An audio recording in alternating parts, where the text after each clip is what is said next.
Okay, so first I'm going to start off with the tibialis anterior, where I will have my patient in an upright position, and I'm going to place my hand on the medial side of the distal foot, and then I'm going to resist my patient from dorsiflexion, which is up, and then inversion, which is inside, and then I should be able to see the distal tendon of the tibialis anterior right here when she does so resist me.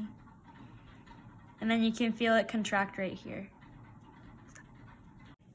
Okay, so I will then be testing her tibialis posterior by applying resistance from the bottom of her foot as she performs plantar flexion. So go ahead and push down. And then while she does that, I should feel right here the tendon contracting on the bottom of her foot, which I do.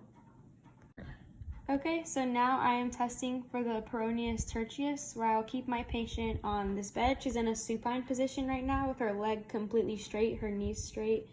And then I'll force her to push her foot up against my hand. And then that'll force her to do dorsiflexion with eversion.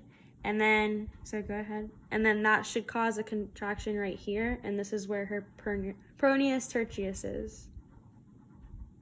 Okay, so now I'm checking for the peroneus longus and brevis, where I'll ask my patient to lay on her side, like she is now, so I can get a better view. And then for the longus, I'm gonna ask her to evert her foot while I apply pressure.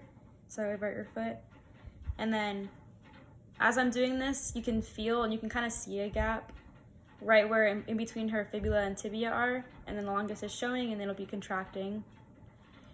And then for the brevis, I'll go down here to the 5th metatarsal, and then I'll apply pressure again as she everts her foot, and right above the 5th metatarsal, you should feel her brevis contracting. So now I'm testing for her gastrocnemius, where I'll have her, she's right now against the wall and her hands are against the wall to help her with her balance. And basically, as she's on her toes right now, right here, her gastrocnemius should be contracting and it's very defined. And yeah. All right, so lastly, I'll be checking for my patient's soleus, where I'll have my patient sit on the table, where her leg is extended and her knee is completely straight.